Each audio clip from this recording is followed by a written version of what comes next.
1224 square feet এই বাড়িটার total ছাদ। বাড়িটার ভিতরে 4টি বেডরুম, 2টা টয়লেট, একটি কিচেন, একটি ডাইনিং। দর্শক, বিল্ডিংয়ের দৈর্ঘ্য 34 ফিট বাই 36 ফিট। বিমটা দেয়া ভিটা লেভেলে। 16টি কলম দিয়ে বাড়িটার ছাদ দিয়ে এখন ফ্লোরে ভাইব্রেটর দিয়ে পাইলিং করা হয়েছে, ফ্লোর ঢালাই দিয়ে গাঁথনি করা হবে। দর্শক, এই বাড়িটার টোটাল যে কাজগুলো আমরা করব তার কিছু বেসিক ধারণা দেব। কলম বাড়ি অনেকেই নির্মাণ করে থাকেন, তো এই ভিডিওটি দেখুন, কিছু তথ্য বা আইডিয়া নিতে পারেন।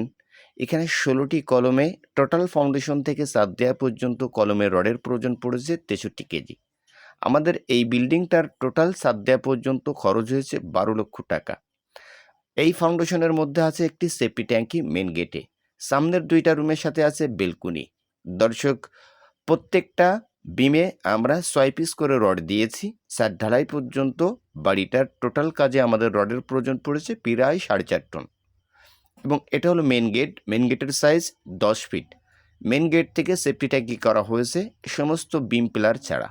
এখন বাড়িটার যে ফ্লোর ঢালাই করা হবে, ফ্লোর ঢালাইয়ের পরে যে কাজগুলো করা হবে দেখুন। প্রথমত সমস্ত ভিটের ভিতরে ভিট বালু ভরাট করে ভিটে পানি দিয়ে সমস্ত জায়গাটা পাইলিং করা হয়েছে ভাইব্রেটর দিয়ে।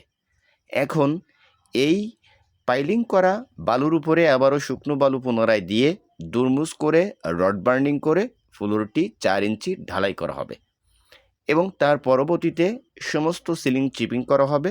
7 ফিট গাঁথনি করে চিপিং করা সিলিংটা প্লাস্টার করে এই বাড়ির টোটাল কাজগুলো আমরা করব। দর্শক, এই বাড়িটার টোটাল কাজ কমপ্লিট করতে আমাদের বাজেটের প্রয়োজন পড়বে, পার স্কোয়ার ফিটে খরচ যাবে 2000 টাকা।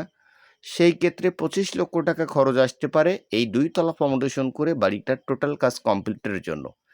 এই বাড়িটার টোটাল মিস্ত্রি খরচ আসবে পার স্কোয়ার ফিট 250 টাকা, অল কমপ্লিট সাদমাপে কাজ। তো 16টি কলম দিয়ে আমরা এই বাড়ির যে টোটাল ডিজাইনটা করেছি দেখে নিন। প্রত্যেকটা কলমের সাইজ 10 ইঞ্চি বাই 10 ইঞ্চি এবং ছাদের নিচে বিম দেওয়া হয়েছে 10 ইঞ্চি বাই 10 ইঞ্চি এবং নিচের বিমের size 10 inch by 12 inch. Base কাটা হয়েছে 4 ফিট বাই 4 ফিট। মিডিল পয়েন্টেরটা 5 ফিট বাই 5 ফিট। বেস ঢালাই করা হয়েছে 14 ইঞ্চি। মিডিল পয়েন্টেরটা 16 ইঞ্চি এবং বিমটা দেওয়া হয়েছে মাটির উপরে একটি 10 ইঞ্চি সলিংয়ের উপর। প্রত্যেকটা ধাপের হাইট 6 ইঞ্চি। দর্শক, এই ধরনের বিল্ডিংয়ের ডিজাইনগুলো খুবই আধুনিক। মানুষ বর্তমান এমন ধরনের ডিজাইনগুলো করে থাকে।